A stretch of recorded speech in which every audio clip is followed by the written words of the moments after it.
Okay. Yeah, perfect. All right. So what I'm going to try and do today is make four or five main points. These are not necessarily in order, but it's like cross-cutting across the entire presentation. Firstly, that indigenous knowledge systems are not just about what local communities do, but they actually cut across the entire range of human activity and human life and lifestyles and livelihoods. Secondly, that they are both in the tangible and intangible. And in fact, in many situations, it's the intangible, which I'll give many examples of, which are more important. Third, that today, if you look at development or any processes of technological R&D and education and so on, without having indigenous knowledge systems built into them, they're actually greatly impoverished. They are sometimes even regressive, as in they will lead to systems of injustice and inequality and unsustainability. Third, that indigenous knowledge systems can't be looked at in isolation from the kind of social, cultural, political, economic life of the communities that imbibe or that actually reflect these indigenous knowledge systems. And so therefore, depending on many of these political, socio-cultural, and economic aspects, the indigenous knowledge systems themselves can sometimes lend themselves to regressive tendencies or to progressive tendencies. And again, I'll talk about both. And finally, that in the times of COVID, possibly indigenous knowledge systems are in fact even more relevant than they ever were in the recent past or even in the distant past. And I'll try and explain how.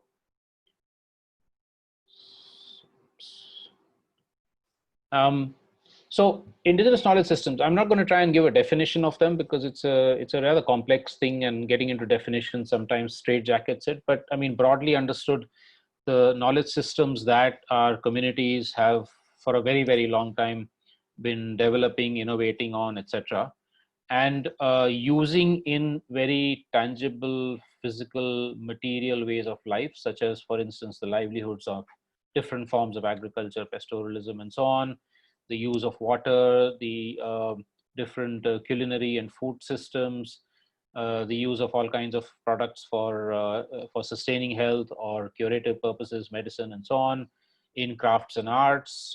And in crafts and arts, again, from our items of daily use, such as soap or footwear or utensils or whatever, to more decorative, more festivity oriented, sacredness oriented crafts and arts. Of course, a whole range of technological products that the communities have been using, architecture, buildings, settlements, etc., etc. So, I mean, it's a whole range of things that one can see indigenous knowledge systems in the actual practical day-to-day living of people and communities. But equally, or probably more important, are the intangible forms of IKS, indigenous knowledge systems, which are the cultural forms that we all know of, and India has an incredible diversity and heritage of that. It's the languages. Recent survey called the People's Linguistic Survey of India showed something like 780 living languages in India. I'm not talking about dialects, full languages, each of them codifying and encompassing an entire library of knowledge in themselves. Intangible knowledge systems are also about relating with each other. How do we relate to each other in different ways? How do we relate to the rest of nature? How do we manage our human affairs? How do we govern our affairs? How do we govern the ecosystems and the environment around us? And of course, all encompassing the kind of worldviews that we have, the cosmological visions that we have, the spiritual visions that we have. Again, a huge diversity of these in a country like India. So it's a very, very vast range, and clearly in a 1.5 half-hour webinar, we're going to not be able to do justice to this whole range of things, but just to give you a glimpse of some of what's happening. Now, I don't have the time, obviously, to go into all of these indigenous knowledge systems, but just to give you one example from agriculture, and I think it's really crucial because of many reasons, especially the fact that 50 to 60% of India's population is still dependent on various forms of agriculture. And of course, without that, we would all be dead because there would be no food that we would get to eat. Now, over the last few millennia, very diverse forms of husbandry of the ecosystems, whether it's with farming or it's with fisheries or it's with forestry or it's with animal husbandry, pastoralism, etc., have developed in India. And this itself is something that could take many, many webinars, just trying to understand the incredible diversity and the depth of knowledge that is involved in these. Just to give you one example, normally in a physical session, I would actually ask people, okay, how many varieties of mango can you name, or how many varieties of mango in your life have you eaten?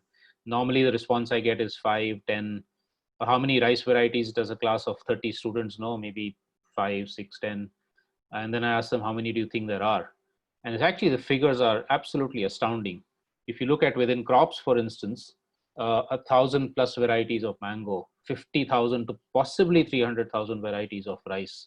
If you take livestock, again, very, very large diversity of different kinds of domestic animals.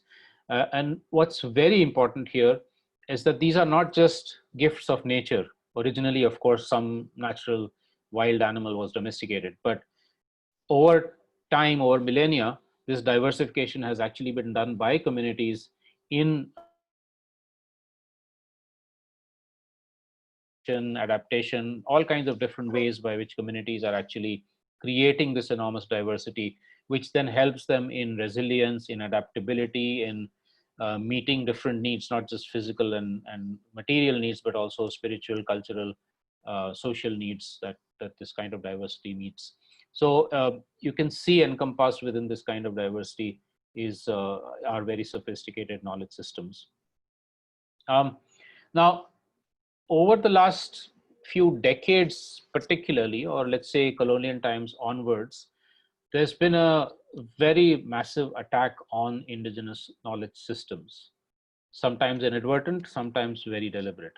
So if you take the policies of colonial rulers, and even in post-colonial times in independent India, of the kind of developmental models that have been imposed, whether it's in industry or it's in manufacture or it's in agriculture or fisheries or whatever, you will find that uh, the single biggest impact of this is the displacement of, or the destruction of, indigenous knowledge systems.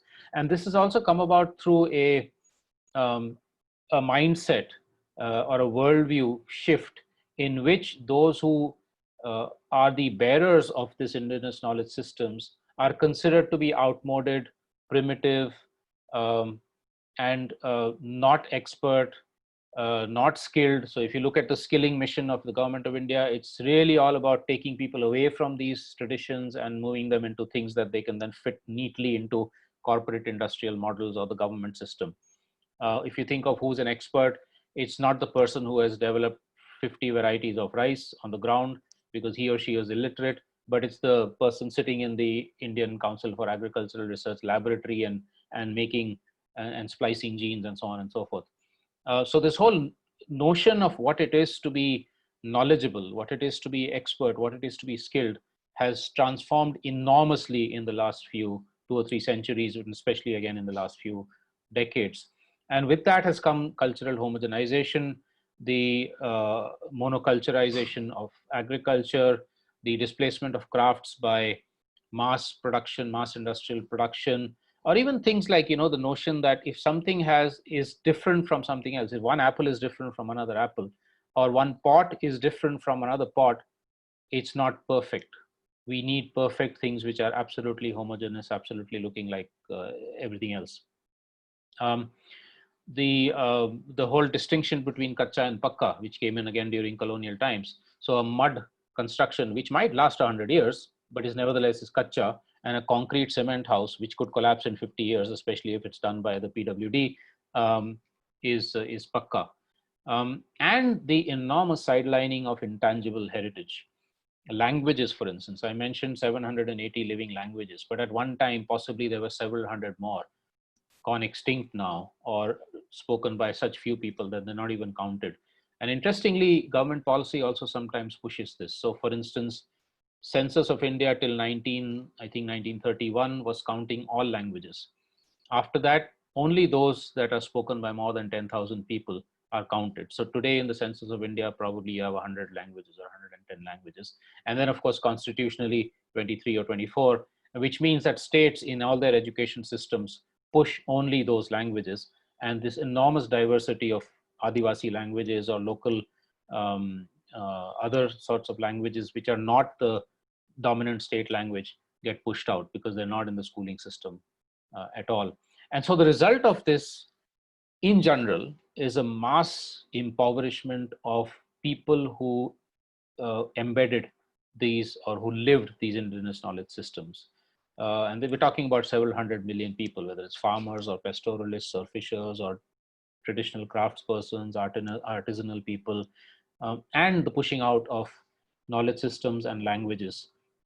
Just to give you one example, Dr. Ganesh Devi, who's been working on language for a long, long time, when he did his People's Linguistic Survey of India, he counted 230 different words for snow in Himachal Pradesh.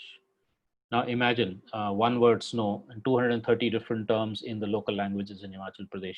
Now, if you impose only Hindi in all the schools of Himachal Pradesh, you lose much of that diversity. And in that, the knowledge that is embedded, which could actually be enormously important for dealing with something like the climate crisis. And so what we are seeing actually is the devastation of ways of life, of ways of knowing, of ways of being, all of which are encompass indigenous knowledge systems and are part of our heritage through development or developmentality as the dominant vision, which you can see encompassed in these two advertisements here. So essentially for a lot of us, development actually has come to mean or symbolize violence. It has also come to symbolize violence against us individually. And I classify that kind of destruction of local livelihood systems, which were all encompassing in the sense that they were not jobs. They were occupations which also had cultural aspects, psychological aspects, emotional aspects, social aspects, and ecological aspects into um, neat little boxes of jobs that we now do from 9 to 5 p.m. And then we wait desperately for the weekend to enjoy ourselves. And I actually call that process from moving from livelihoods to deadlihoods. And in that, of course, the massive destruction of knowledge systems. Okay, that's the bad news. The good news is that there are many, many initiatives and attempts to try and actually bring indigenous knowledge systems back at the center stage. And I'm going to give you a few examples of those. Firstly, of course, where we have movements of resistance against the destructive development process or against structural forces like patriarchy and capitalism and so on, you find the assertion of ways of life and ways of doing and being and knowing that are alternative to the mainstream dominant system. And that itself is a very, very important part of the alternative for us to be able to learn that, in fact, a whole lot of these alternative worldviews and cosmovisions still exist. So, for instance, when the Dongriya Kond Adivasi community in Odisha was asked if they would let mining happen in their hills, their response was, who are we to say yes or no? Go and ask Niyam Raja. Now, who's Niyam Raja? Niyam Raja is the deity that owns the hills. We don't own the hills. Nobody owns the hills. Human beings can't own nature, right? And so that kind of response again tells us that, that there's so many different ways of relating to each other and to nature. And what we today think of as development is not necessarily the way to accept. But even as we do resistance, we also need to meet people's needs, to meet different kinds of, to remove different kinds of deprivations that people have. And what we've been doing in the last few years is to document hundreds of stories of these kinds of radical, alternative, practical initiatives. I'm going to give you a few examples of those which show the continued importance of indigenous knowledge systems and heritage. This is one of my most favorite ones. This is a group of about 4,000, 5,000 Dalit and Adivasi women farmers, the most marginalized section of Indian society, who in the last 30 years have, by bringing back their traditional seeds and the knowledge relating to those seeds, by taking control over the land and the water and so on, and by treating knowledge in the commons, they've actually created moved from a situation of hunger and deprivation to food sovereignty, which means complete control over the production of food, but also moved into many other different kinds of activities through which they have actually transformed their lives to ones of being much more respected by the communities which otherwise would look down on them or oppress them in many different ways. And very crucial part of this is their own knowledge of the soils, the earth, the crops, the seeds, the water, everything which has enabled them to do this. And they assert this as a proud heritage. They say that just because you can call us primitive if you want, you can call us traditional if you want, but for us, this actually is the future. It's not just the past, but it's also the future. Um, and people have taken that in different ways. Another thing I'm going to keep stressing here is that people are not stuck in what we think of as traditional or primitive ways. They're using the best of what they can from the past, but also adapting to the current situation. For instance, creating new forms of governance, building on older forms like farmers producer companies, to be able to get a more unified voice for the farmers and a better price in the market. Now, many of these communities are communities that actually have done very well, or reasonably well. They've coped much better in the situation of COVID crisis than those which have not gone through this kind of transformation. Take water. Now, again, the conventional model has been that you make huge mega dams somewhere and then transport the water somewhere else, because your whole notion of what is water scarce and water surplus is so blinkered, it's so straitjacketed. Whereas in fact, we have all kinds of alternatives which are trying to bring back traditional water harvesting and management systems, but also marry them with modern geohydrology or whatever, so that you can actually create self-sufficient, self-reliant village communities that even in the lowest rainfall regions of India, like Kutch, are able to be completely self-reliant with water. They say we don't need the water from Narmada, where you're making a dam and displacing 100,000 people. And in this process, creating actually a band of young para-geohydrologists who mix their traditional knowledge with the modern knowledge and create solutions in their villages. Take crafts. This is again from Kutch, where handlooms that were in severe decline have come back in the last 10, 15 years because of innovations made by the handloom weavers, but also the institution Khamir, and now using organic cotton and making new products, but also sticking to their traditional Kutchi weave and the Kutchi chap, the motifs. They are able to uh, sustain much better livelihoods for themselves. And because of this, a lot of young people who went off into industry or into the Gulf area are coming back to work on handlooms, and even young girls and women who never used to sit on the loom are able to sit in it and express their creativity. So you're actually also seeing interesting intergenerational and gender transformations taking place as a result of this. And again, the assertion of it's not just an economic livelihood, but it's also the pride in one's own traditional heritage of the weave. Again, this mix of indigenous and new is Mati. This is a women's group up in Munsiari in Uttarakhand, which started with working on domestic violence issues, but then moved very quickly into looking at how can women be economically independent using both their traditional skills of making products out of wool, but also entering a new arena of home-based ecotourism.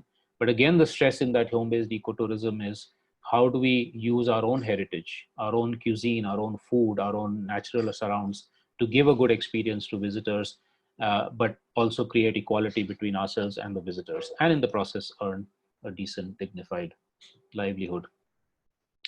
Moving into central India, a forest-based community where, again, the assertion to to build on traditional self-governance systems, which have always been there in Adivasi areas, to see, okay, in the current situation, how do you create a relative area of autonomy where the local villages are the ones who can be taking the decisions rather than only the government or private corporations or whatever. They fought against mining, they've asserted their control over the forests, they are now doing sustainable harvesting of forests. And in many of these villages, it's interesting, where migrant workers have come back in COVID crisis, the village has enough funds for itself because it's been able to sustainably use the forest to be able to help the workers to sustain during this crisis time. Interestingly, again, in many of these communities, it's not just an acceptance of tradition unquestioningly, because one of the issues that has come up even in Adivasi society, where gender relations are much more equal than in non-Adivasi society, even there, women don't take part in traditionally in decision making. So now what you see is actually that a separate process of creating confidence in the women to be able to come and participate in decision making in the Gram Sabhas and the Mahagram Sabha. Sorry. Um, And this actually builds on another older example from the same area in Gadchiroli, in Maharashtra, Minda Lekha, which asserted self-rule about 30 plus years back, and said that while we elect the government in Delhi and Mumbai, in our village, we are the government. And again, building on a traditional knowledge system of governance, they are trying to say, okay, what is relevant for right now? How do you assert direct, radical democracy, true democracy in some sense, by ourselves becoming decision makers, and also creating what they call abhyas guts, study circles, to try and see what's the best available knowledge for an issue that they're facing, a problem they're facing, and then how do you get a solution based on that knowledge, which is both local and could also be coming from outside. And this brings me to the last couple of examples, and then I'll talk about a bit of the larger framework, which is that in our education system today, indigenous knowledge systems are virtually absent. We only think of education in the formal sense of PhDs and people fitting into certain conventional subjects and so on and so forth. And so what we see now in many parts of India is the creation of an alternative learning spaces, whether it's at the level of school or college or outside of school and college, non-formal systems also, that are trying to say, how do we build on our own indigenous roots of knowledge, of ecology, of economy, and so on, but also welcome influences from outside, other cultures, other knowledge systems, etc. And through that, create a much more robust community living, and young people who can actually assert themselves, be creative, and be responsible as when they become adults. In Kutch, again, for instance, Karigar Shala and Surshala are very interesting intergenerational learning spaces for traditional crafts, traditional architecture, traditional music, but to try and make it relevant to the current situation, especially so that youth can be interested in this.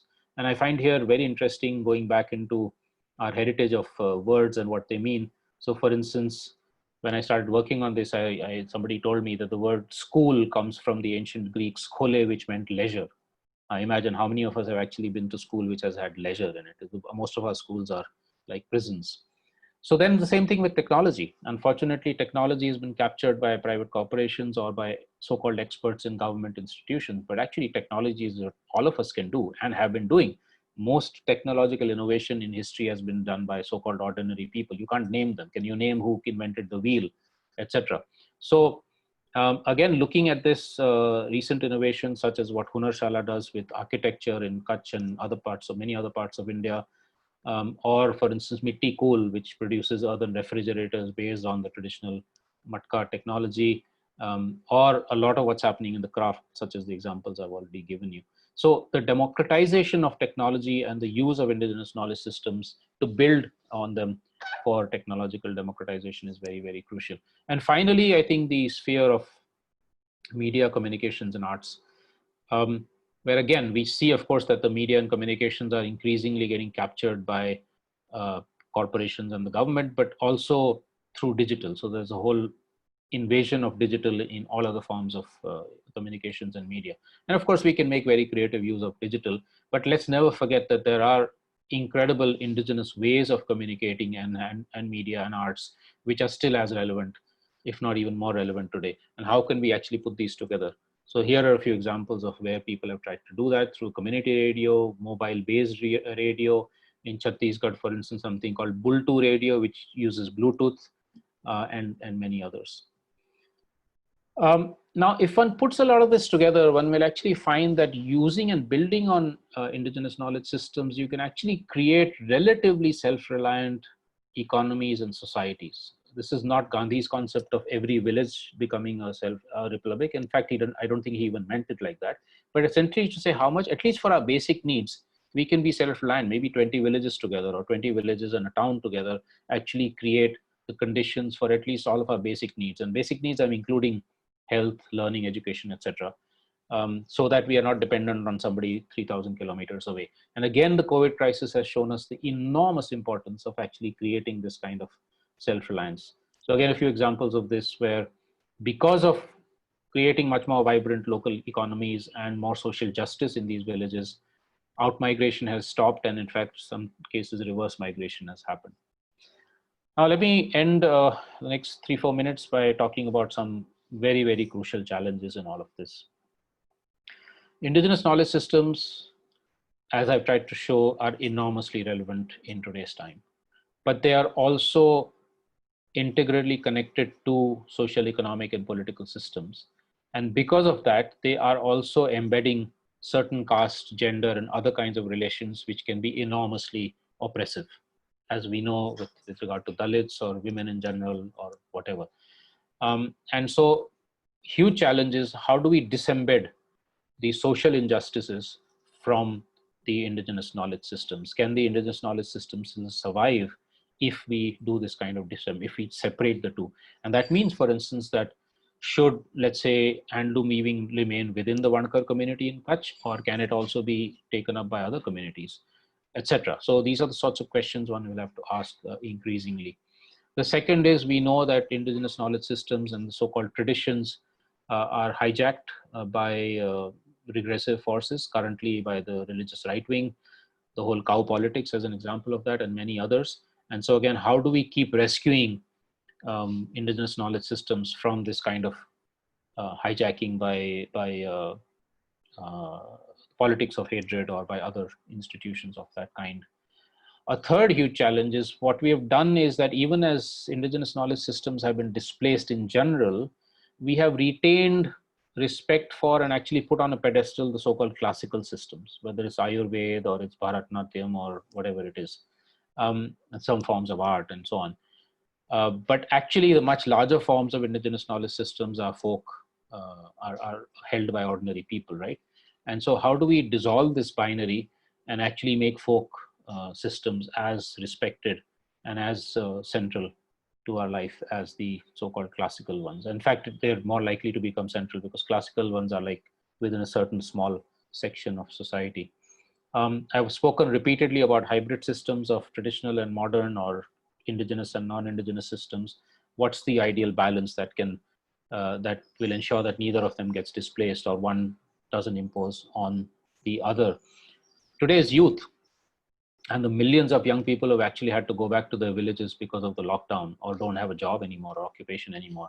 How can we make IKS, indigenous knowledge systems, and the livelihoods relating to them inspirational for these youth? And finally, of course, for institutions like CHM and others, how do we bring these squarely into our educational systems? Like, a challenge I've been giving to a lot of people is, why should not so-called illiterate Adivasi from central India who's created the most incredible governance system, or a Dalit farmer who grows 40 species of crops in her farm but may not be able to write them down, why can't he or she actually be a teacher in one of your institutions, right? And be respected as much as any of you who have your PhDs.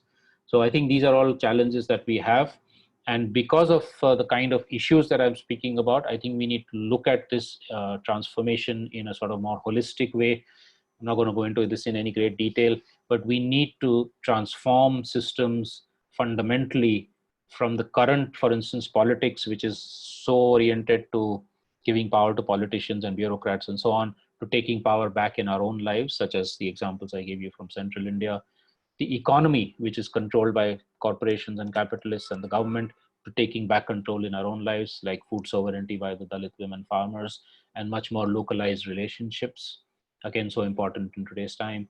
The fights for social justice and struggle for anti-casteism or gender inequality and so on.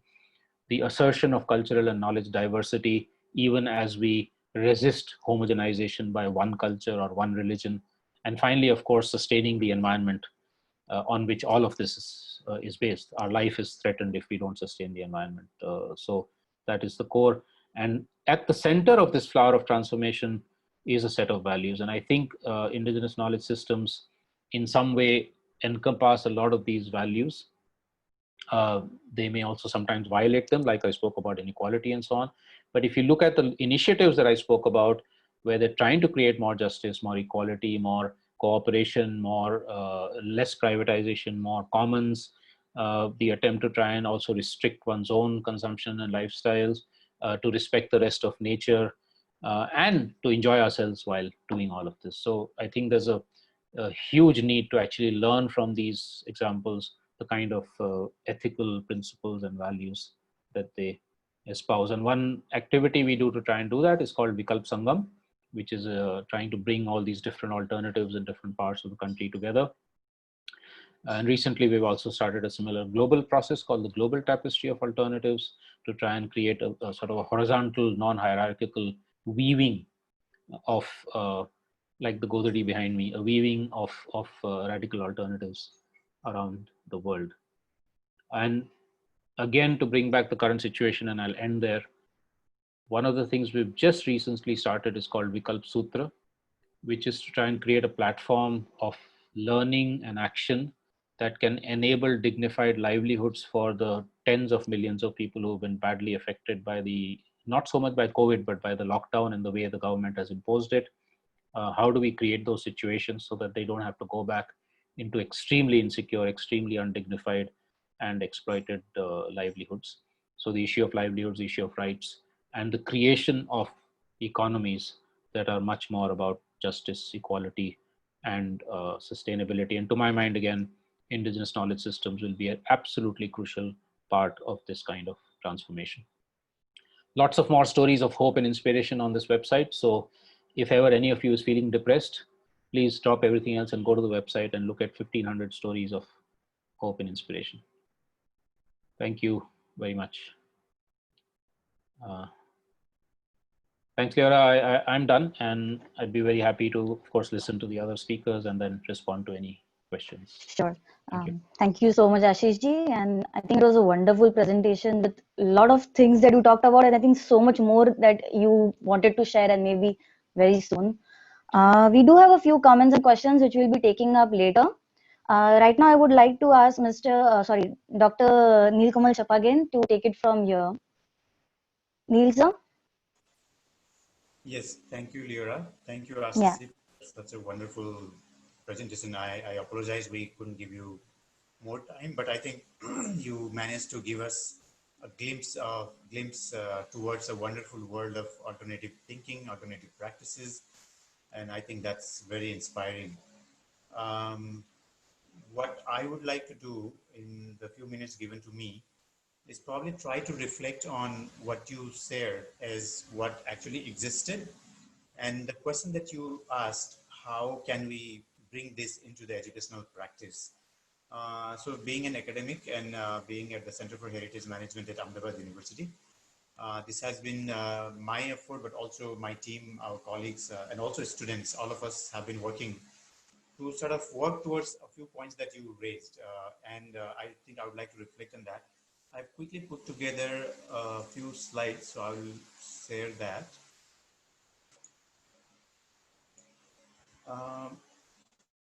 Can you...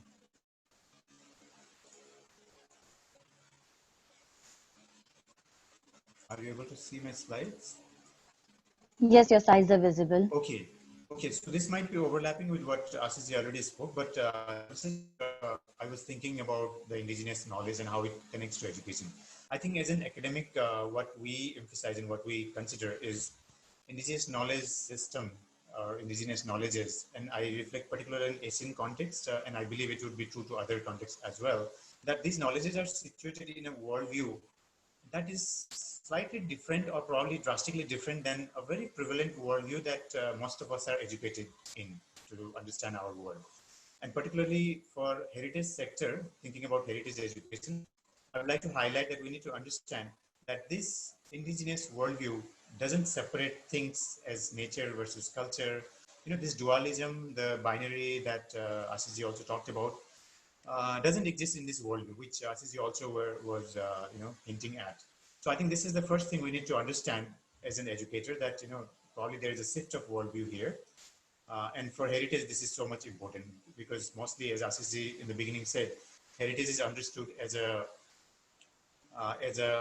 thing of past, whereas the way we look at heritage is it's not necessarily a thing of past. It's probably a series of things that continues into future, and therefore at present we need to be able to identify what is heritage, what is this legacy, what is this knowledge that we are inheriting, we are working on, and we would like to pass into the future. We take the heritage in that sort of spirit, and therefore it's a different world view. And what does that mean for education and practice is, if we accept that worldview, then we need to consider that probably we need a slight shift in our approaches in a few ways. First is, where does knowledge belong? Who has the knowledge? In other words, who are the experts? Who are the teachers?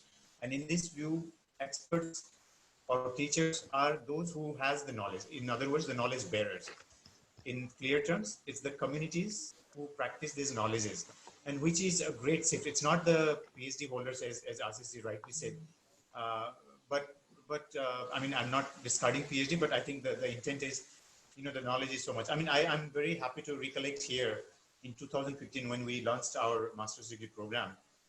The guest of honor was Ismail Bhai Khatri, a revered artist from Kutch. And we're very pleased to have him as the guest of honor to inaugurate our program. And therefore, I will be touching upon that legacy that we are trying to continue also. The second point is, how do we learn? If the paradigm of experts is shifted to the locals or the indigenous or the community of practitioners, then the learning paradigm also has to shift, that we need to learn from these experts in their own context. And therefore, this requires us to break the boundary of the classes, break these four walls that defines your classroom or the learning space, and really be open and go out of the campus to learn. And then the third thing is very fundamentally important, is we as the learner, whether it's faculty, students, anybody who is interested in indigenous knowledge, we need to be able to respect the indigenous knowledge bearers. Then only you can consider them as the gurus who will give you some knowledge, or your collaborator with whom you can produce some relevant knowledge and practices for today. And therefore, I would like to call that as a contextual learning. This is my thinking, which I think connects to many of the things that Ashish was talking about. So for me, these are the three very important aspects. Where do we get knowledge? How do we get knowledge? And what is that process? This is the shift that the education system requires, which I think is not very easy to practice in the prevalent education system.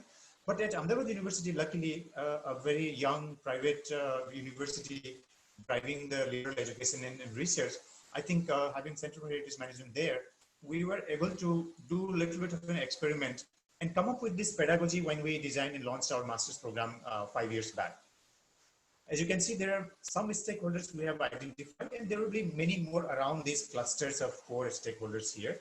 And depending on the interaction, and please keep in mind, there are two-way interactions happening here. Different sets of learning spaces are created.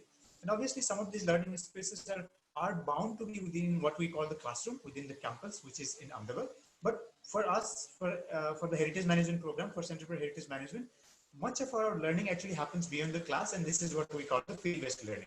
And I think this is the kind of breaking of the boundaries that I was trying to hint earlier. And so these are the pedagogical framework that we have. And briefly, how do we practice that? This is the kind of a ladder. I mean, for the lack of any other thinking, I am taking this very linear upward mobility kind of a process, where the process really starts from an inaugural seminar.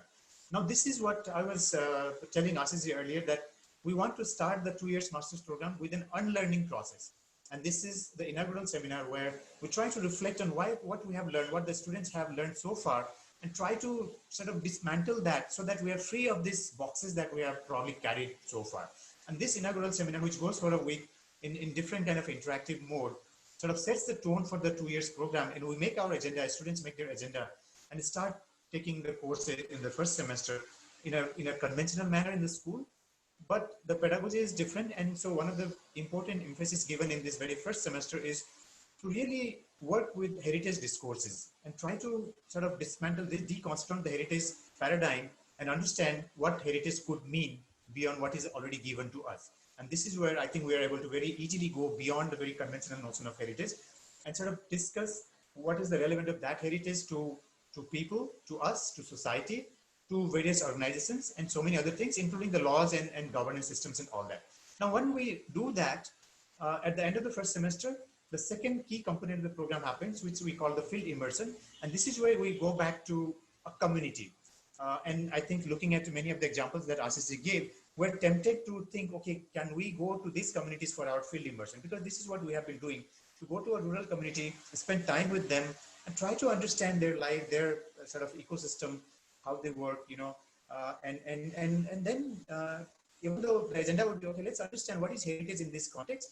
I think this is again continuing that unlearning process to relearn some of the things that has been probably happening for generations, and probably some of the creative, some of the unique things that are happening in these very rural kind of societies which are not in the limelight. That's the field immersion that happens. And I believe, this sort of transforms the student's mentality. And we come back to the second semester and deal with some of the professional courses. And one of those professional courses is actually Indigenous Knowledge Systems, which is taught by Susma Iyengar in Kutch. And what we do in this particular course is we go out to Kutch and spend time with Susma ji and so many of her collaborators, some of whom Ashish ji also spoke, Khamir, Hunarshala, Turbani, and the bunny buffalo breeders and the camel breeders, and so many practitioners, so many villages we travel and try to work with them, learn with them. And once we do that, I think our paradigm of education changes, our way of looking at heritage changes, and then we go back to the conventional practice. Okay, let's go back to now organizations, the consulting firms, government offices, centers like ours, and see, okay, how is the practice going on? And that's the practicum. That's a different version of internship we pursue.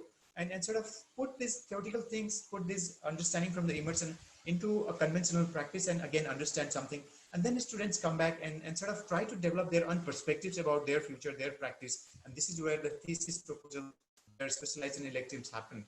And then while they then start sort of finishing up their program and write their thesis, we also want them to be socially responsible to the community, think of a project and do some kind of a socially responsible, it's a volunteer project that the students in a group will do to give back to the community. So that's the kind of a model we offer. And I'd just like to take a few minutes to highlight this particular Indigenous Knowledge Systems course that Susma Iyengar, who is in this picture right here, does. For example, this is from one of the classes that we had, which is happening with the farmers. As I talked about, the farmers, keeping up with their organic farming practices. So this particular session, we are in the field, surrounded by the farmers and his assistants. Centered around the farmer and his assistants, and listening to him about his, how the seed cultivation happens, how does the rain-fed farming happens, and all that. So this is the kind of approach that we take to bring in the indigenous knowledge systems in our courses. And of course, bunny, buffalo, is another topic, and another day we spend with the farmers. But also here you may have noticed the bell here, which is an example of the craftsmanship, and there is a long story of how this connects to other ecosystems in Kutch. But then these are the teachers, these are the experts for us in this way of learning about indigenous knowledge systems. Not just the old men, but also the young, intergenerational learning processes. So here the father and the daughter and father and son, they are sharing. Now what is important for us to understand is they're not romanticized ideas. These learning are not romantic places. These are also places of challenges, to discuss the challenges. So when these two generations discuss about the transfer of knowledge and practices, there are also a lot of challenges emerge. The socio-cultural challenges, the capitalist challenges, the challenge of education itself, challenge of getting a job, all kinds of things. And this also becomes part of our education. We don't take things in a very romanticized way. And then of course here, Leora is in this picture, just out of the box, going and interacting with the very new generation, the future generation, which probably doesn't know so much of the past. But this is also an important part of our learning to, make sure that we reach out to all these different quarters of the villages. And again, what do we do with that learning? And I'll let Leora talk later on, because this is, there's some of the pictures that I asked her to share with me just recently. Even though she had done similar kind of works while she was a student, I think after graduating from the program, this is what she had done recently for Setu in Kutch, doing so many field work. And I would be requesting Leora to talk more about this when I conclude after this next slide. So I think at the center as an academic, we are trying to have this program to break the boundaries, break the walls, and let the students go out and learn. And let's learn from these communities, the practitioners. But also as a center, we feel we also have some responsibilities as an institution. And so this is something we started since last year. We also started an initiative called Heritage Learning Lab. So the idea here is, so far we have focused on Kutch, and thanks to Susma ji and her collaborators in Kutch, that we have focused so much in Kutch to learn the indigenous knowledge systems. But we also felt as an institution, as an university-based institution, it is also our responsibility to give something back. And therefore we set up this Heritage Learning Lab as an initiative where we try to collaborate with the communities and learn something from them, but also maybe give them something if they need to learn. The example is this first workshop that we did last year, thanks to Vijay and Leora primarily, who were the facilitator of this workshop. we invited the villagers, and I think there were around 20 villagers, those are selected by the panchayats. They came to the university. We hosted them for a week, an entire week, from the early morning till the evening, to discuss, the idea of heritage in a very critical way, to discuss their context and to discuss what they need. What would they need today to sort of take these practices forward? Maybe to document them, maybe to put them in a format which is useful to negotiate with the development discourses or the development organizations or even the governments, the budget processes and all that. The other example here, the picture you see, one of the key person there, Kimji Bai, sharing what they already know. For example, this particular example, he's talking about the soils that is there in his village. What we're doing through this collaborative process in this workshop is trying to find a way to maybe classify this soil or put them into some kind of format whereby this also serves the modern knowledge systems, not only the indigenous knowledge systems, but also the modern knowledge system, which the universities try to. So we try to find a negotiation between this indigenous versus the so-called modern, and see what can be a relevant knowledge or model or practice for today. So as an institution, this is what we are doing. These are work in process. I think we are constantly learning and revising our program, the courses, but also these kind of initiatives are also being refined, and we're also hoping to expand, and hopefully, we would be able to reach out to some of the communities that Ashish mentioned, and maybe integrate learning from these communities also into our program and into our initiatives. And hopefully we can also be of use to, this alternative way of thinking. This is what I think as a Center for Heritage Management, we are also working at. I think I would like to request Leora, because Leora is also a graduate of the program, and she's also working in Kutch on similar kind of initiatives. So I would like to request maybe Leora to sort of, help me conclude the presentation by bringing her experience briefly as a student who took her 2 months practicum entirely in a village in Kutch, who obviously took the Indigenous Knowledge Systems course also, but also after the graduation, she had taken up Kutch as her major working area. So Leora, if you could share something with us briefly, I think that would also contribute to this conversation. Thank you very much. Thank you, Neil sir. And as Neil sir mentioned, we spent time in Kutch as a student, and I got let's say, an extra opportunity to spend time in Kutch as an intern during our practicum, and also then take up work as a professional. But it was still a learning process.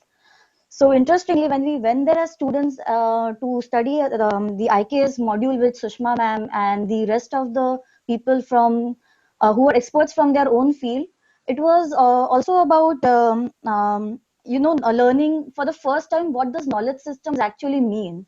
So for a lot of us who were new to this sector of heritage, adding knowledge systems was also a very new thing, and sending us out there with no idea for the first time in a village landscape in such a rural setup actually opened our eyes to something which we would have never by ourselves thought of as, oh, this could also be part of our culture, our understanding and our learning.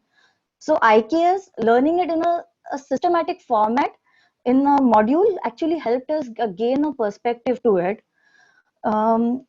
My internship, when I chose to go to Kutch, it was also with the understanding that I want to understand more of these IKs, see for myself what research one can do into it, how can we bring it to the front, and also see how governance can be a part of it. So somewhere I was keen that governance and the local panchayats and local bodies also become part of it. And that's where I think my internship was with Setu Abhiyan, which works with the local governance.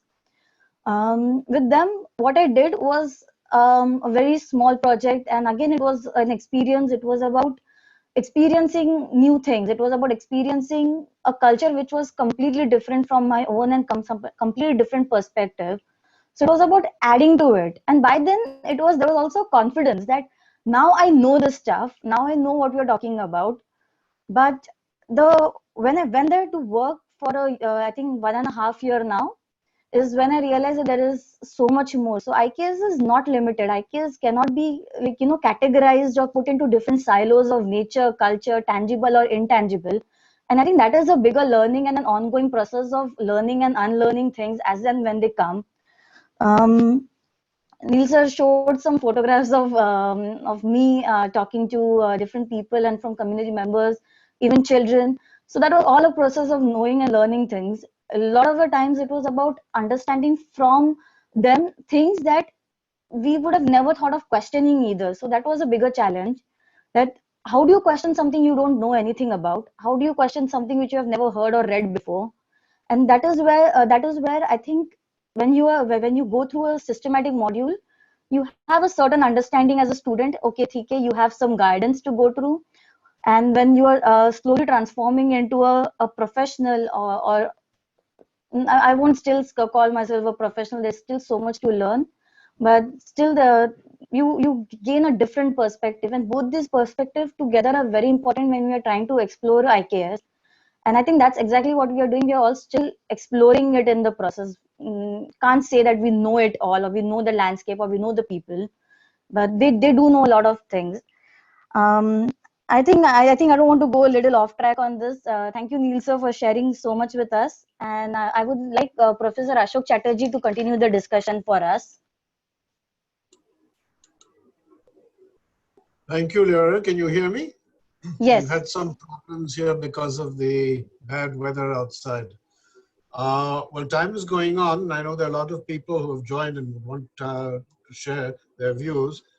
I think the most important thing that we have, if we look at it from the perspective of the Center for Heritage Management and what Professor Neil has just shared with us, we seem to be in a situation which COVID has underlined dramatically to possibly do what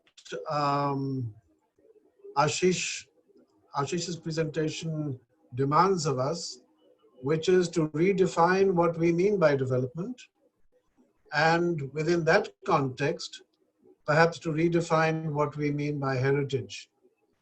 I think it's extremely important that in this discussion it's become clear that when we talk about indigenous knowledge systems, we are not talking about indigenous knowledge in any narrow way of only focusing on what is specific to one particular geography.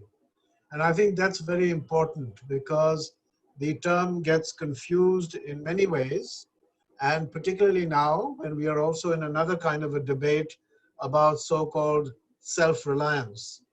So I think we need to look at the challenge of re-articulating and re-understanding what we actually mean by development, away from what development has come to mean for most authorities and for most people in our part of the world, which is about statistics, about growth, and about infrastructure, and move toward the kind of issues that Ashish has raised, which is about values, about the empowerment, and to look at development in the way perhaps that others have been telling us over recent years, that development is really about the ability to make choices and to be able to realize at least a few of the choices that we make as individuals and as communities. So if we look at development as a process of empowerment, and then we see heritage within that framework as also a process of giving back and taking back authority and agency, then perhaps when we look at what an educational institution might need to do, we would need to not only redefine what we mean by education and therefore education management, but perhaps also look at our curriculum from the point of view of what Neil was just describing, and see not just how a more limited understanding of heritage is featured there, but how these enormous interconnections come in, which we've heard about. Fortunately, this is not new, although it's taking a hell of a long time for the global community to really wake up to these issues. COVID provides an incredible opportunity for this. And we should remember that this discussion began a long time ago, not relatively long time ago. It's reflected in the human development approach of the United Nations. it's reflected in the Sustainable Development Goals.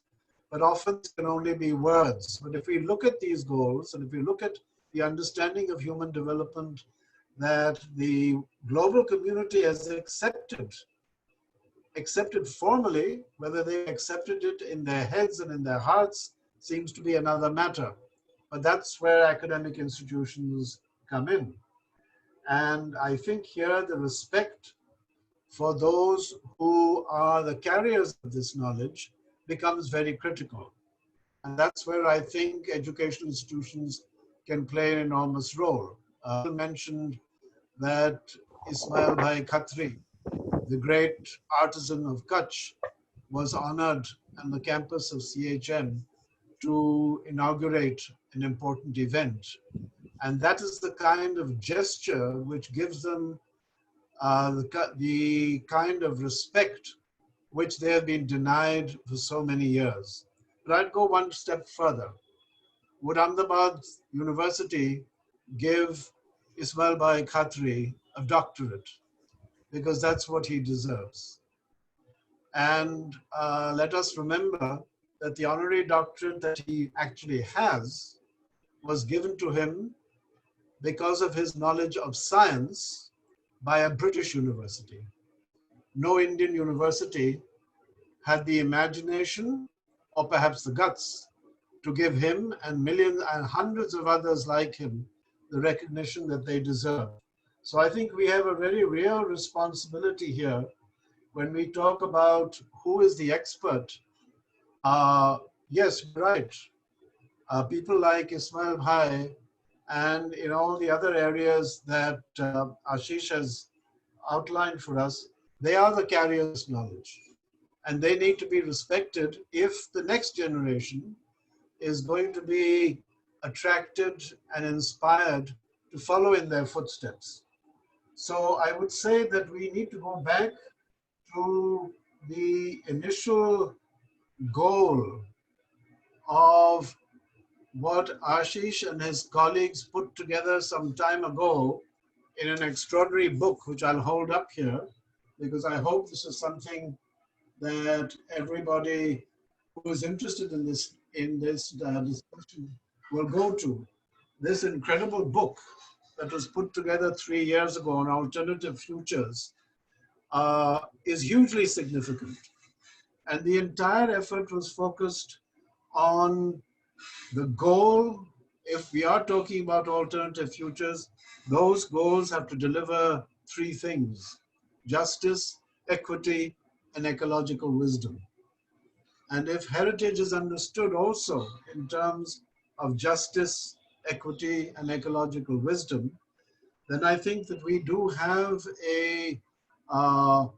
we don't have to invent a new paradigm. The paradigm has already been set out for us. What we have to do is to be able to action it and to try to get the authorities who sign on these documents, like the Human Development Reports and the Sustainable Development Goals, to actually mean what they say. And I'll end with just one example of this. The kind of mindset that we are up against and that COVID provides an incredible opportunity for us to change is that somehow indigenous knowledge, however understood, is something second-rate, something backward, and something almost embarrassing. And we who work in the craft sector were faced with this some years ago when we were told without any hesitation, without even an iota of shame, that the craft sector that we represented was the sunset sector, and that we should let the sun set, and that we were almost an embarrassment to the image of India as a world power and as a contemporary modern nation. That's the extent of the almost, what can I call it? It's more than neglect. It's almost a contempt of what we're talking about here today.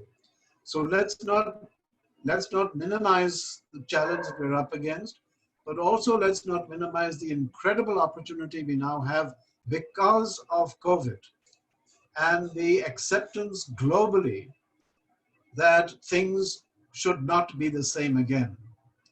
Maybe we've not gone beyond that enough to say if things are not going to be the same again, what should they be? But we're hearing today some very important guidelines as to what the paradigm change should actually be, and the people who are actually implementing that paradigm change and have been doing that heroically, not just in India, but in many parts of the world. So let's take a look at what we can do at CHM to not only talk about a new paradigm and share a new paradigm with our students, but also perhaps go to one step further. And that I would say is we have to develop careers for heritage managers who understand heritage management in this way. We have to find ways in which they can move into careers as professional heritage managers and make the kind of contributions that have been discussed today and will continue to be discussed in the time that is left with us. Thank you.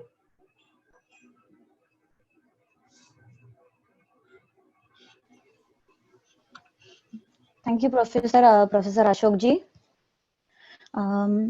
We have a few questions and comments. So there is one question by Mimi Schmidt. I hope I'm pronouncing the name right. While we look at IKS, we also need to bear in mind that certain practices have been discriminatory and exclusive. Example are initiatives to revive traditional water bodies in Haryana demonstrated that certain groups were excluded from access, from caste to Muslims, for example. Thus, any interventions and conservation efforts might result in such continued discrimination. This poses difficult questions about interventions. To what extent can we impose interventions, and to what extent do we need to listen and learn from traditional knowledge systems and practice? I think Ashish ji, this is for you. Yes, sure. Thanks, Mimi. So towards the end, I think I had also emphasized this thing that indigenous knowledge systems are embedded in the social, economic, political life of these communities. And sometimes that also, or actually very often, that also means that they are linked up very closely to casteism or gender inequalities or ethnic discrimination and so on, or religious discrimination. So the big challenge is how do we disembed the two?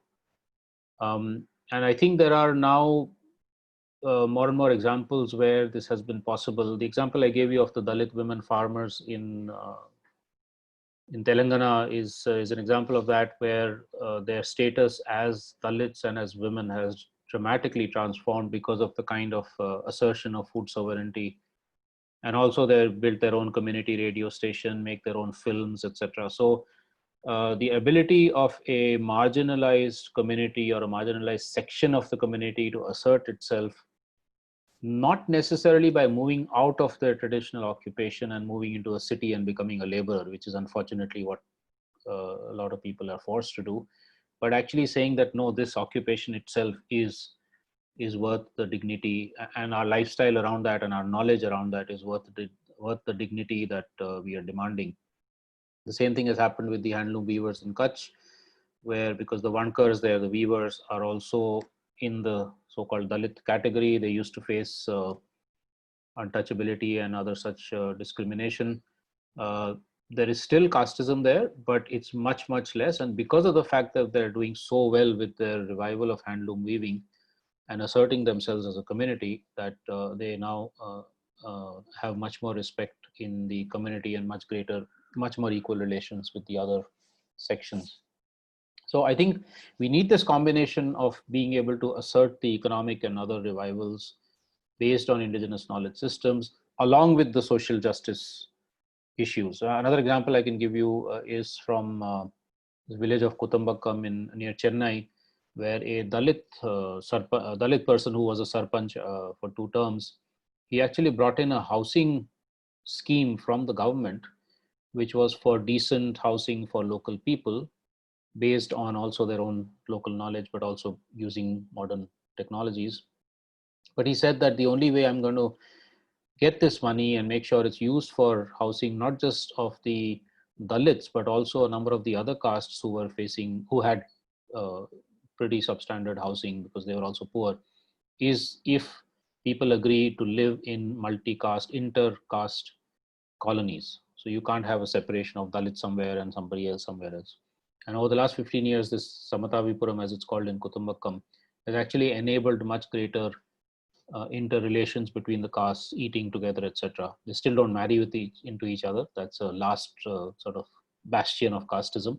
But a lot of other barriers have broken down. So I think we need to do this multiple. That's why this comprehensive kind of transformation is very important, and not just in one sector.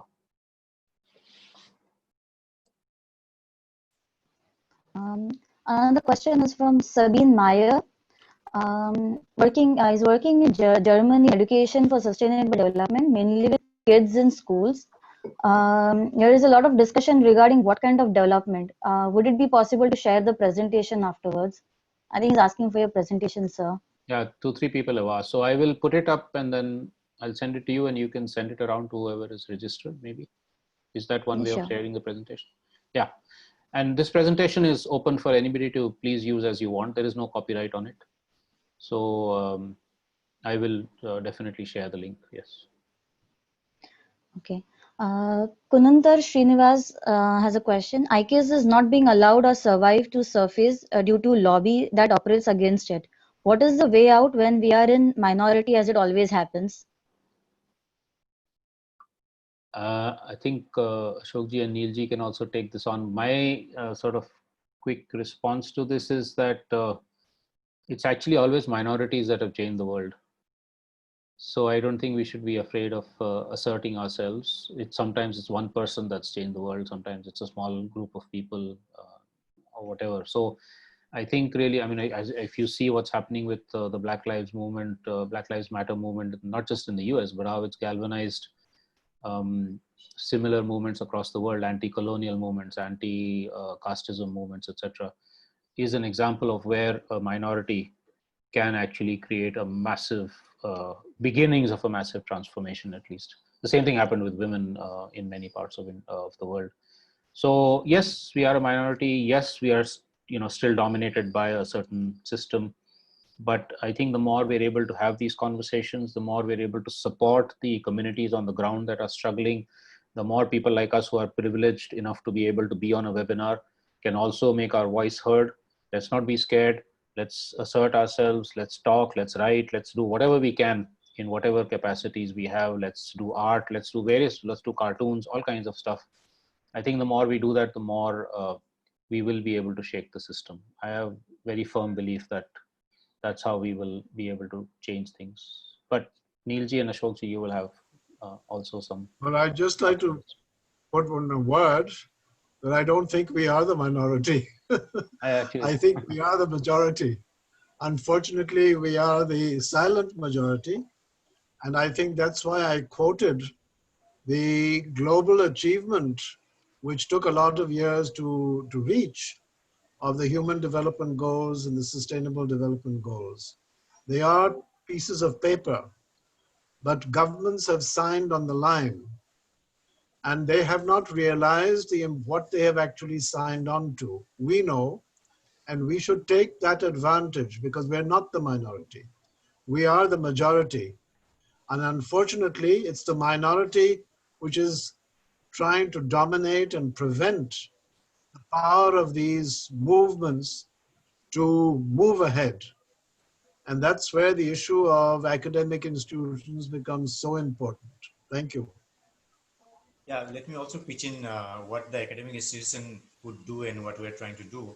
And Leora, you can elaborate on this because the Heritage Learning Lab that I mentioned, it's a collaboration between CHM and Setu and the graduates and the villagers. And if I understand it correctly, Leora and I see Selja also probably is there and Vijay is also there.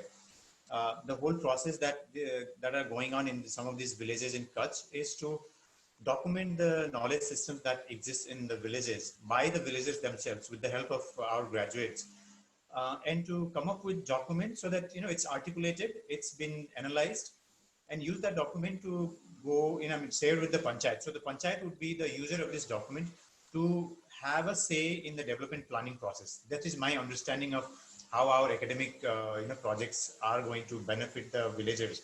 So I believe when the system requires this kind of collective voices and articulations, I think this is where the academic institutions can do. And maybe Leora, if you want to share anything, you can add, because your work is actually helping the villagers, and I think your collaboration is geared towards that. So I think that's one way to look at it. Other than the lobbies, I think we could also come up with these tools and articulations. Thank you. Mm. Yes, Neil sir, that's exactly what does is that, because it's by the people of that village and by the panchayat, with facilitation and help from the local NGO which the panchayats already have been working with, there is a lot of way where there is a lot of smooth work which is happening. So so there are challenges, no doubt, but there is also an understanding, and there are also ways of looking at those challenges, because these organizations like Setu, for example, has been working in Kutch since earthquake, and they have established their trust and their work with these local panchayats. The local panchayats, on the other hand, have elected their own community members to document their own knowledge systems, their own culture, their own heritage. So that way, I think it's about them, and they are themselves doing it. We are only facilitating this process in the way about, how do you go about documenting this, or just help them understand that, okay, how do you take an interview? That's it. I think it's more their work. I hope, Neil, that this is exactly what you were trying to say. Yes, Leora, thank you. We can also ask the the participants to ask questions. I mean, they can maybe raise the hand or read out the question if that is easy, Leora. Yeah, that also works. There's one question from Percy. Percy, will you like to ask your own question?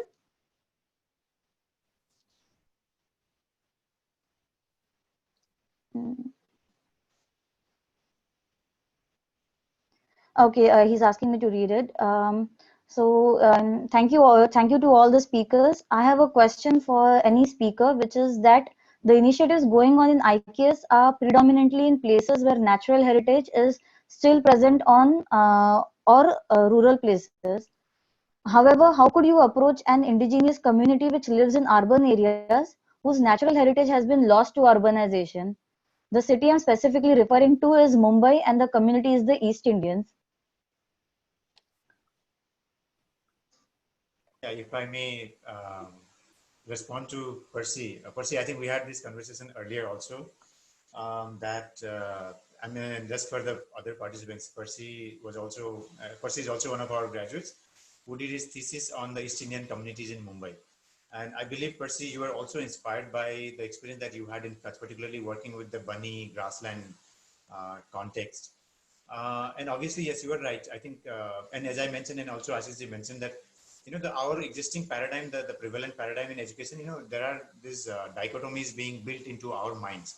And this is what probably you are saying, that when we have this sort of separated ourselves from the nature, I think that's the missing in our understanding of IKS. And I think that's why this connecting back to nature becomes a very prominent way. But, the cities that we have built, like Mumbai, are also built on the natural resources, the natural context that they are in. And therefore, I believe the community that you studied as part of your thesis would also have understood the opportunities within the urban context. And I'm sure, I think your thesis also highlighted that how the communities have actually sort of borrowed from their past and try to adapt into the urban system that they are in. Only challenge, I think, Percy, if I understood your thesis correctly, that probably some of this community lost in the urban transformations might have missed the connections. And maybe this is where people like you can come in to bridge that gap and help them connect. And I believe, nature is prevalent. Nature can't be, forced away because of the urban developments. I think that we have to be very clear and find the IKS within that and probably utilize. I think, Percy, you probably has a better answer than that, but I think you are asking a good question. I think the approach is important. The process that Asisi was talking about probably helps us to even dig into those deeper IKs that are even in this urban context. I think the rural context is easier to articulate, but urban context also would have that. That would be my take to Percy's question. Can I take a quick response? Try a quick response. So in addition Yes, to what please, please. Neilji has said, I think there's three or four things that are very important. If you look at it, indigenous knowledge systems and heritage is also about community life. How do we do things in the as a collective? Unfortunately, with urban areas, we are very individualized. Sometimes we don't even know who our neighbor is. And but if you see a lot of alternative initiatives in urban areas in India and outside, it's really about rebuilding a community spirit, a community life. So then you start actually thinking of your neighborhood, your colony, as something that is everybody's collective responsibility, whether it's to do with the use of water or energy or how you deal with waste and so on and so forth. So that is something that's very important. And a lot of a lot of urban colonies are actually built on communities that are somewhat culturally related to each other. So if you're all from East India, for instance, where you are, I don't know what East India you mean, Odisha, Calcutta, West Bengal, etc. Then there may be certain cultural traits that are already similar. You might already be doing some things together. How do you build that kind of nascent or active community spirit to also start looking at things like being more ecologically responsible? And to do that, you could actually dig deeper into either your own cultures or into other indigenous cultures. And in the COVID times, it's one of the things that's become very interesting is that a lot of people being at home are actually learning, for instance, or relearning their traditional recipes, how to cook something that their mothers may have taught them or fathers may have taught them, or are beginning to wonder, okay, if I can't access that particular product, can I actually use a more homegrown product to do something? And I think the more we're able to actually even start asking questions about our consumption patterns and how we can perhaps use things that are built on the basis of our own indigenous knowledge systems, such as ways of cooling water or ways of storing grains, etc. I think the more again we are reconnecting with these indigenous knowledge systems, possibly in very small ways, but they actually become larger and larger. The other very crucial thing is that we have to reimagine our cities. Our cities, unfortunately, what's happened is that we have this black and white thing of a city is a space in which there's no agriculture, no pastoralism, no nothing. It's all secondary and tertiary services, and a village is a space where there's only primary economic activities. We have to demolish these binaries, no, and start thinking. So again, Bhuj in Kutch is a very interesting example where pastoralism and so on are attempted to be built into, or at least there is a mobilization to try and build pastoralism as being part of the urban scape. And there's more and more attempts at doing things like urban agriculture. So why can't we be growing at least some of our own food, some of our own spices, some of our own herbs and so on, whatever little spaces that we might have? This is a huge movement in many parts of the world. As you probably know, Havana in Cuba grows a huge percentage of the food that it consumes as a city. So I think the more we can actually get into these sorts of things of saying what's the rural in the urban, and if you do that, you also start digging into indigenous knowledge systems. I think these are two or three ways in which we can actually build a more it can't be completely indigenous way of living, but at least to learn much more from indigenous systems and be ecologically more responsible and be more responsible to each other as residents of that area. Hello, I would like to come in. Am I audible? Hello. Yes, I can hear you. Yeah. So I'm sorry, I should have given a context to it.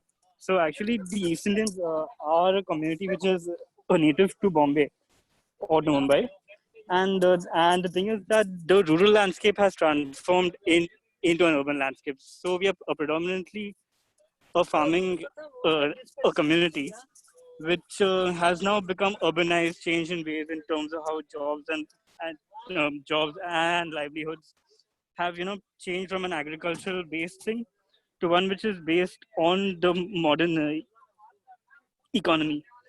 So it's in these terms that I asked my question. I mean, that's the brief context to this.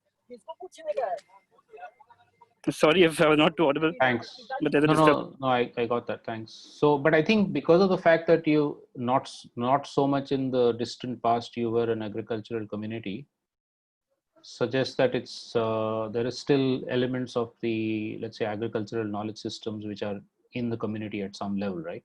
Maybe in the elders or whatever. And if there is a movement to try and say, okay, look, in COVID times, we need to be a little bit more self-sufficient with our food, at least grow a few things ourselves. It means the knowledge may already be there in your community on how to grow things on your terraces or rooftops or little common plots that you might have. So that's just one idea. But I mean, I think there are, you actually are in a better position to try and reconnect than many others which have lost those roots many generations back. Perhaps I'd also like to mention, Percy, that the revival of interest in the East Indian community is something quite remarkable. For many of us, the term East Indian didn't make much sense until recently. And I think we should also remember that indigenous knowledge is not necessarily a rural phenomenon.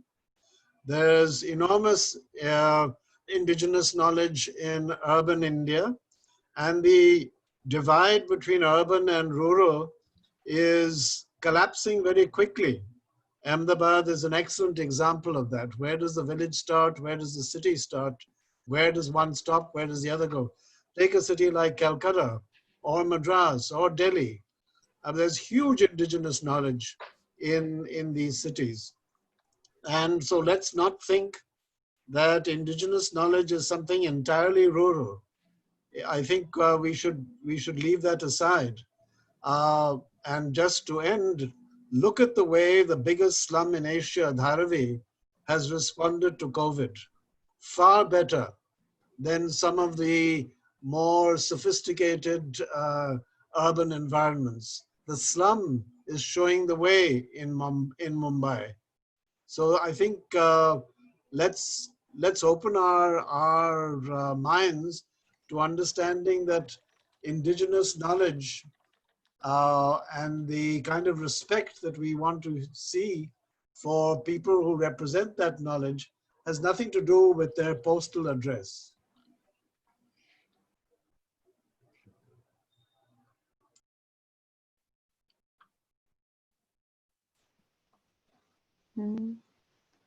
Okay, I think that answers the question very well. We have another question from Girija.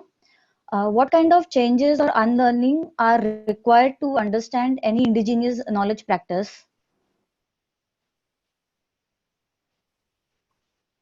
I think Neil sir, you would like to answer? Sure, I can I can pitch in some thoughts. As I mentioned in my beginning, I think one of the biggest challenges we all are educated, and educated with the quote unquote quote I would like to say here, because more and more we are educated, we are alienated from nature and the indigenous systems and all that. I think that's by and large that's the reality, and therefore unlearning. I think I had these 3 points mentioned in my first slide. That it starts with us first. I think it requires a little bit of humbleness. I think more and more we are educated in a conventional sense. We become arrogant. We become expert. I think that needs to be debunked first. The second, we need to understand what is the nature of the knowledge. And I think that requires a slightly shift of the worldview. And once you understand the nature of the knowledge and how the knowledge can be acquired, who can give you knowledge, and what actually knowledge does. What is knowledge for? Knowledge is not to make you a slave. Knowledge is to make you self-sufficient, right? Once you understand these points, I think you would be prepared to dive into the understanding and learning about IKS. That would be my take, and probably RCC has more crisp way of doing that. No, I think you said it very well. I mean, I think we all need to decolonize our minds. Like sometimes I show a map, maybe I'll see if I can show it in the share screen, which is where Europe is at the bottom and not at the top. And when I show that, people say, Ulta kyun hai? Why is it upside down? And I tell them that the map that we're used to, which supposedly normal map, was made in colonial times. And it was made to show Europe to be much larger than it actually is and to show it on top, and at least that we could see England. Whereas if you see a global map with the actual size of the continents, then England kind of disappears and Europe is really small. And I think, I mean, that's just one example of the kind of decolonizing we need in order to understand indigenous knowledge systems. it's also about names of places. So one of the biggest things that's happening now across the world as a result of these recent movements is to start thinking of why is a certain area called something which in fact which is colonial, right? I mean, the US, across the whole landscape of the US, Native American indigenous names have been transformed into European names when the European settlers came in. And we do that here also in our Adivasi areas, for instance. So this would be part of the unlearning, just trying to actually examine our own systems, our own knowledge, our own ways of understanding things, our own ways of doing things. Even for instance, let's say this webinar, I got half an hour, the other two got 15 minutes each. And we all tried to make sure we stuck to that. Any of you who's been to a village discussion will know that people don't talk like that. It's not, time is a very different concept. So how do you even look at time in a different way? How do you look at time as a circular concept? There's so much unlearning that one has to do in order to actually understand, appreciate, and be with indigenous knowledge systems. So in that sense, unlearning, as Neilji said, and then the decolonization of the mind and ways of understanding and knowing.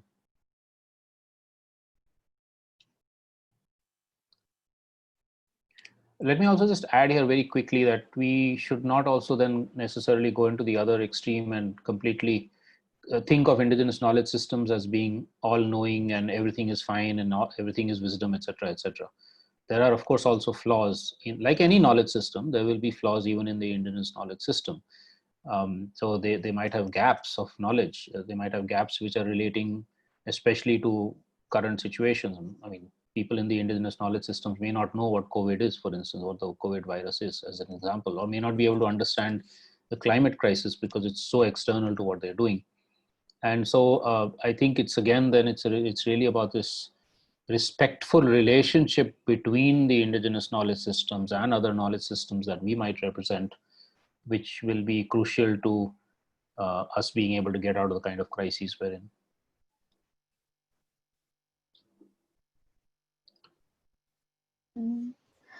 Chandra, Vikash would like to ask a question. Yeah. I'd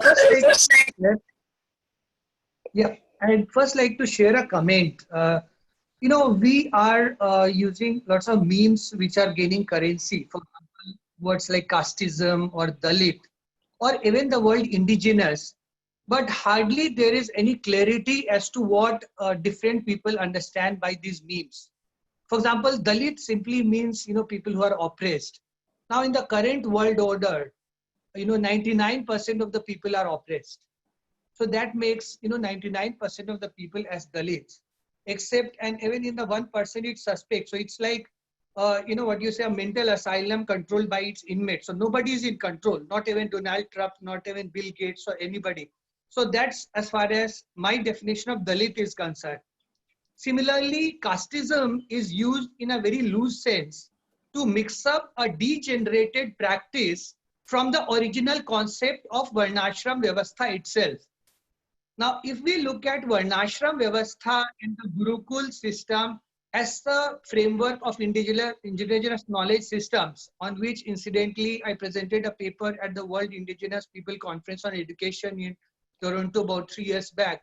Now, my whole point is that we should not mix up a degeneration of a practice with the original framework. For example, just like corporate system has a thinking executive board, we have then a chief executive officer, we have marketing, finance functions, and then we have workers. So similarly, we have the Udyam Tantra, we have the production layer, we have the management or the financial resources layer, then we have the administrative governance layer, and then we have the knowledge management. Now, the thing is that there could always be upward mobility, and also that there is no binary of rural versus urban. It applies in different ways to both the contexts. Similarly, there is no dichotomy between the folk and the classical. Classical is merely a refinement of the folk practices over time and over a larger geography. So my suggestion similarly is that we talk about colonial and indigenous. Now, who is non-indigenous? Very simply, people who are colonialists themselves are non-indigenous. People who are immigrants to a particular population. For example, the Europeans in America, which was originally called Turtle Island. So they are the non-indigenous. So very simply, whoever calls themselves as non-indigenous are themselves colonizers, or they are slaves and subjects who have meekly accepted the subjugation. So my point is that unless we, kind of rethink and redefine, and COVID gives us that, that pregnant pause to kind of, look deeper, dive deeper, and check the fundamentals of where we come from. And from there, if we then connect that, okay, in a folk practice, everybody doesn't need to attend classes.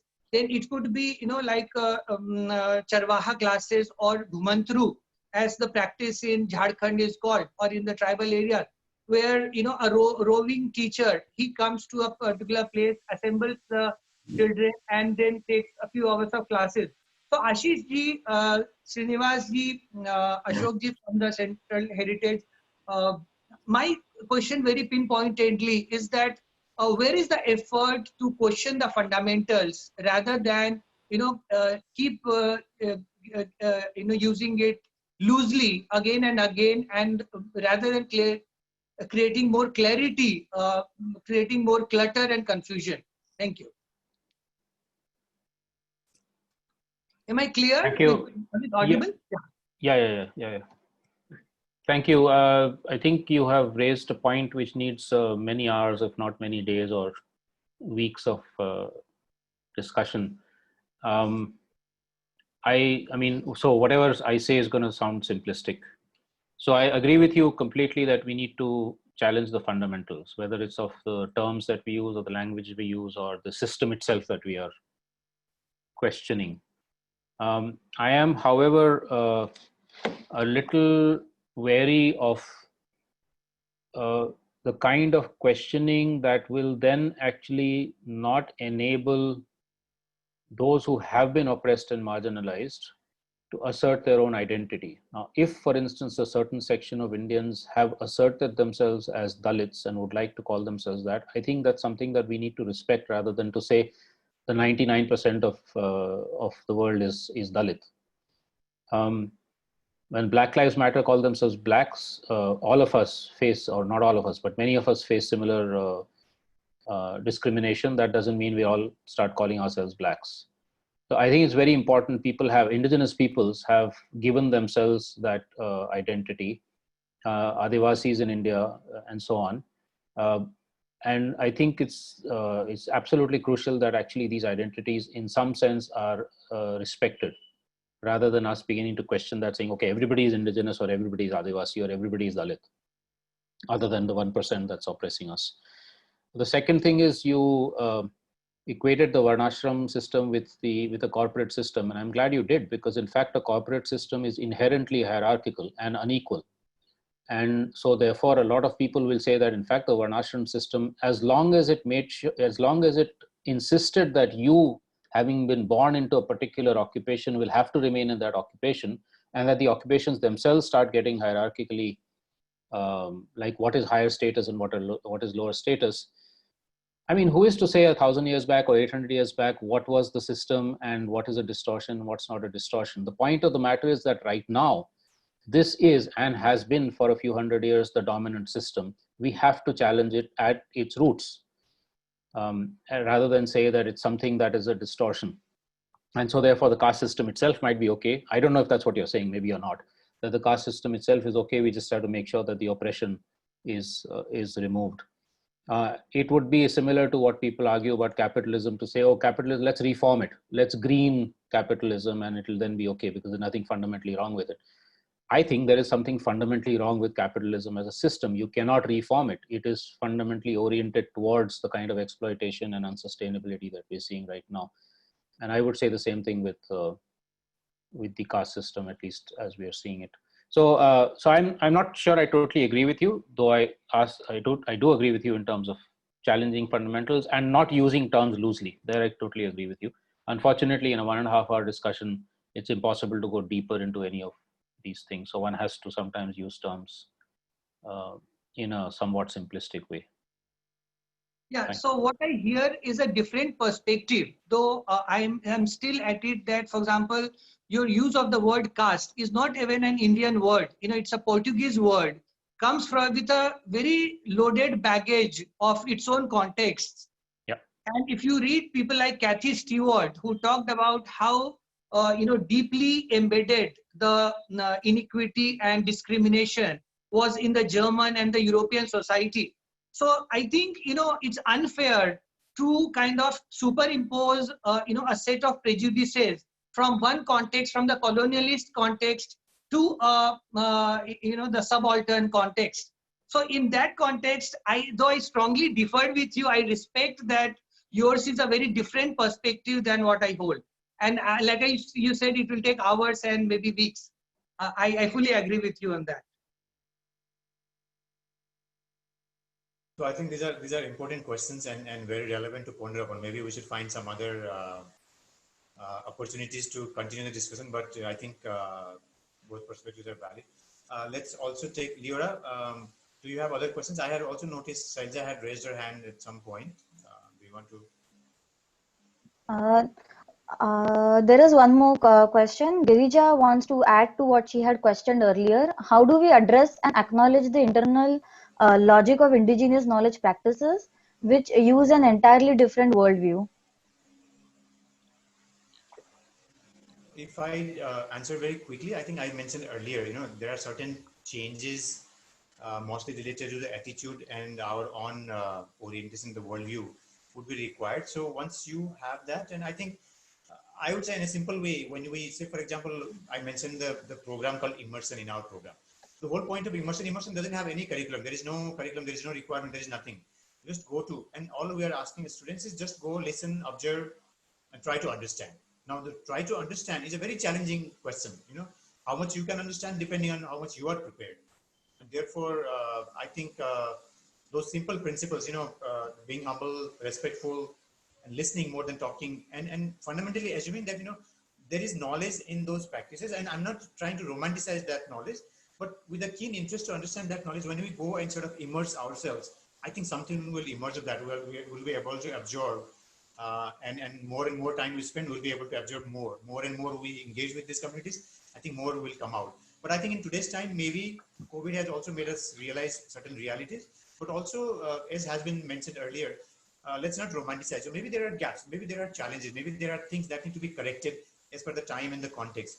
So all these will emerge with the engagement, but that requires, fundamental attitude change. And it also requires a patience and interest into the matters. So I don't think there can be a very hard and fast formula there, but these are what I would think as a preliminary steps to starting that process. Okay, Saja is saying she didn't have a question, but Saja, I mentioned in my presentation that was also our graduate who worked with Leora in Kutch. That. Leora, over to you. So I think we don't have any more questions. I Yes. hope I've covered all the questions. There's one comment which I'd like to respond to, which is about introducing IKS into the state. This was from Kunuta Srinivas Reddy. State Ministry of Education may please be addressed to make IKS as part of the curriculum at school, college, etc. So I completely agree with that. But I think there are two dangers which we should be aware of. One is it shouldn't just become a token integration where a few individuals here and there or a few small practices here and there and saying, oh, these are wonderful, because then that's actually worse than not having it at all. It's like we organize a meeting of, let's say, academics and invite one Adivasi there as a token representation of local communities. So I think we have to make sure it's not tokenism.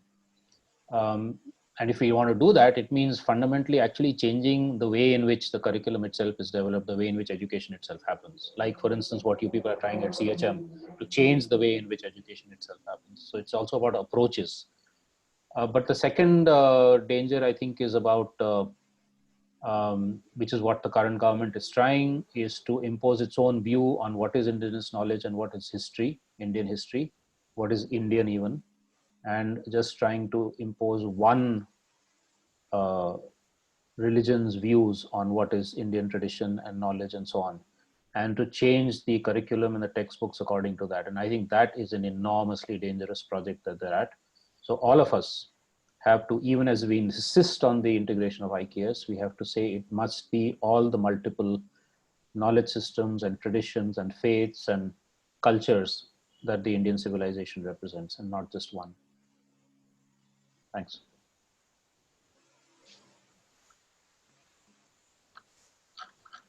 There are a few other comments as well. If any one of you would like to address any of the comments that are there from Kununthar has a lot of comments even below. And I don't think so there are any more questions. If there are, can you just raise your hands or please type them again if I've missed out? Yeah, I think most of these are addressed and discussed. So I think maybe now we can wrap up. It's been almost going to be 2 hours now. So I think, Vijay, would you like to add something? Vijay also say something.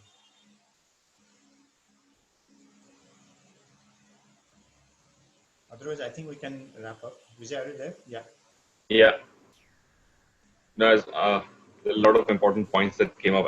In fact, personally, I was waiting for this particular topic to come in the webinar and waiting for this discussion to happen because definitely it's close to my heart, and the engagement with particularly the Kutch region and the kind of experiences those experiences raise the right questions that redefining heritage, or when we are trying to bring those learning of the classroom and discourses of heritage to the community level, and that's where the challenges start happening, and we start questioning the concepts of heritage, including heritage actually, like what is heritage, what is sustainability, and what is development.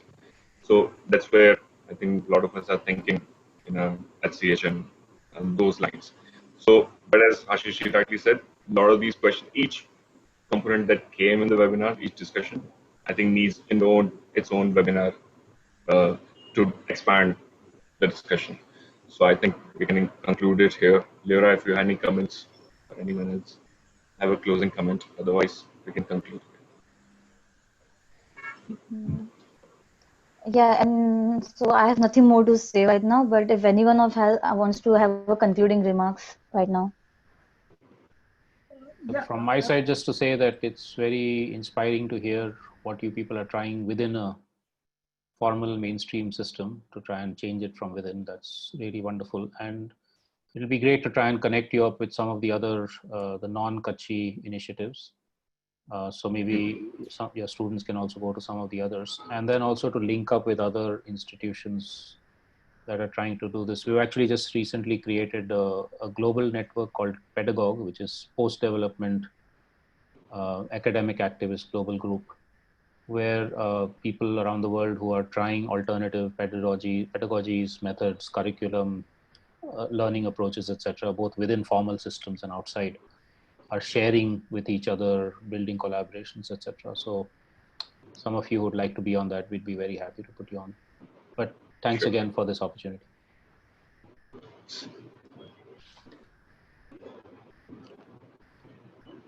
Yeah, I think that's a very positive note. Definitely, I think we need more collaborations. We need to work on this together at multiple levels. So I think with that positive note, we can conclude the webinar.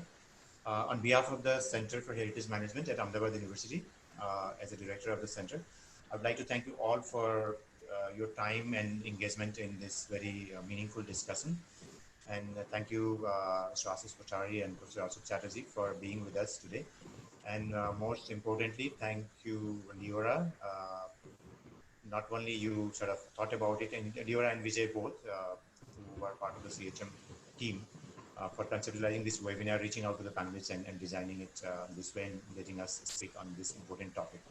So I hope this will continue as a discussion at multiple levels, multiple threads, and hope this was meaningful, almost 2 hours spent with us. Thank you once again. And with that, Vijay, I think we can close. And please watch out our website or social media for the upcoming webinars as well. We'll be announcing them soon.